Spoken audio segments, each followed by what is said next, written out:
Hey up everyone, in today's video we're going to be making predictions for UFC 304. Today is the day that the event takes place. I'm actually going down to Manchester to watch the fights. I was able to get some tickets. It cost me an arm and a leg, but I can't wait for it.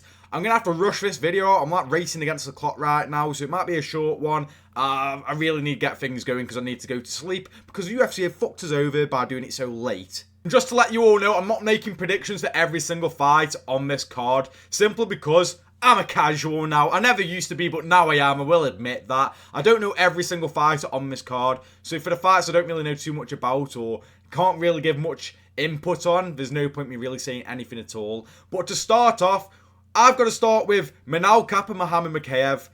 This is on the early prelims. It started off on the main card, went to prelims, is now on early prelims. This is absolutely tragic. Why they've made this move, I don't have a clue at all. You finally have a rivalry in that division. You got a classic, if you both don't like each other in the slightest. You got the clash of styles, classic grappler versus classic striker. That matchup, what we all know and love. And why has it been demoted to early prelims? I don't get this in the slightest. The UFC really don't care about the flyweight division, in my opinion. I feel like this is a good example of that. This would have been perfect on the main card, and it would have been perfect for the press conference. It would have been very fun to add that to the press conference. But regardless, talking about the fight itself, I'm quite torn on this, and this is the fight I'm actually most interested in. So I don't know who I'm going to go with. I think I'm going to creep it out Pineda V Kape by finish. I don't know. I haven't been very impressed by Mokaev against Tim Elliott, against Alex Perez. And on the feet, I feel like Pineda V Kape will expose him. And I feel like he'll have decent takedown defense and won't be able to get submitted. So I'm going with Pineda V Kape by third round TKO. I'll move on to Nathaniel Wood taking on Daniel Pineda. This would be a good fight. I love watching Nathaniel Wood's fights. I think they're very underrated and very fun to watch. Moved up to the featherweight division, had a fair bit of success there. Obviously, I think he lost his last fight, I believe, which was a bit controversial from what I remember. But I think he's going to beat Pineda. Pineda, he's okay. 38, he's getting there now. He's almost a pensioner. I got Nathaniel Wood. I'm going to go via stoppage, via second round. I could see maybe a decision, but I'm going to be a bit optimistic because I'm going to the event. To start off the main card, we have Arnold Allen taking on Giga Chikadze. And I think Arnold Allen's going to win this one. I've never fully rated Giga Chikadze. I actually thought he lost. I think it was his last fight against Alex Caceres. I scored that for Alex Caceres. And I think Arnold Allen just levels above him, if I'm being honest. Wins over the likes Calvin Kattar, been in there with Max Holloway, beat Dan Hooker. Maybe there's an argument that he beat Movsar Evelev as well. So I think he's more experienced against better opponents. And I see him winning this one by decision. I could see this one being a war. And I feel like maybe he does get hurt at one point because Giga has those good kicks to the body. But other than that, I think Arnold Allen's going to absolutely wipe the floor with Giga. After this, we have another banger with Christian Leroy Duncan taking on Gregory Rodriguez, Robocop.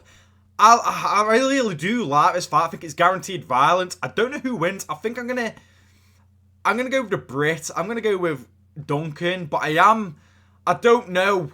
He uses his range quite well. He's quite flashy, which I think could actually not do him that well. Rodriguez has a chin on him, but he has been nuked before.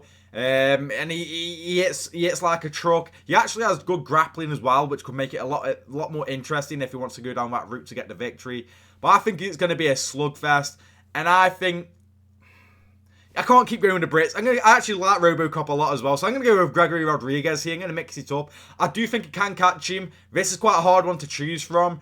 But yeah, I'm going with Gregory Rodriguez by first round knockout. After this, we have Paddy the Baddy taking on Bobby Green. Now he's changed his name to King Green, but let's be honest, no one's calling him King Green for fuck's sake.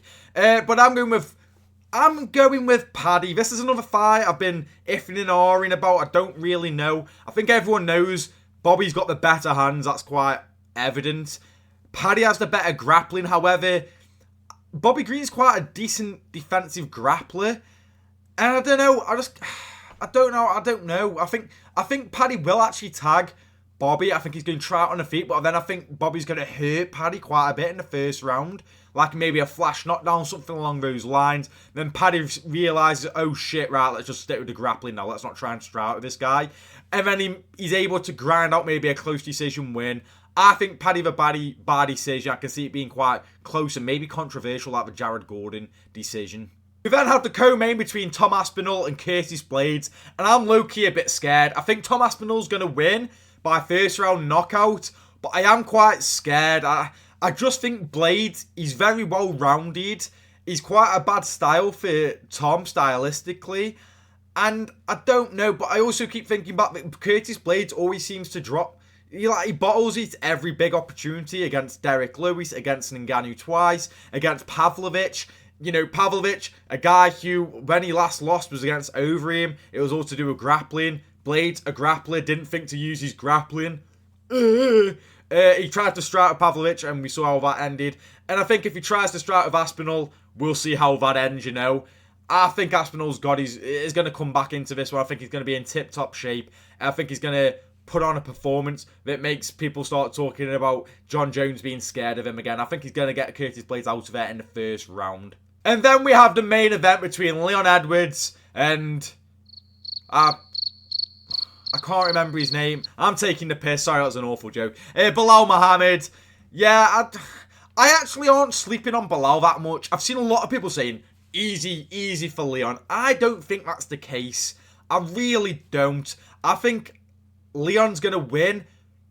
Maybe a bit, it's not close, but a competitive fight. I think he's going to win it by decision. I don't see him knocking him out. I've seen a lot of people say, oh, he's going to knock out Belal. I don't know. I feel like Belal's a better version of Colby in a way. You know, better striking. Maybe not better grappling, but he knows how to use it still. Decent cardio, decent pace.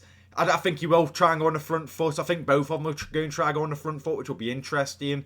But I think Leon wins this. I think he's in his prime right now, which is crazy to say because he's been undefeated for God knows how long, like 10 years, however long it is.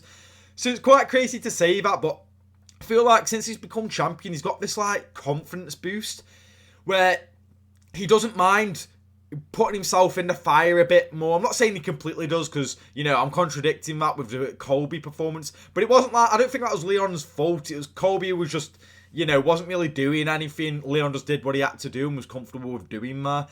I could see something maybe like that playing out, but Belal make it a bit more challenging for Leon, maybe making him think a bit more. But I do think Leon's going to win, but I'm not completely sleeping on Belal. I don't like Belal in the slightest, but I've always said he's very underrated, and he has improved a lot in the past few years, but I do think Leon's going to get the job done, and I hope he does, because if Leon doesn't win, oh man, I don't know what, I'll be traumatized for the rest of my life. If Curtis Blaydes wins, if Belal Muhammad wins, and if Muhammad Mokaev wins, mate, that's like the worst night. That's my biggest nightmare. So hopefully that's not the case.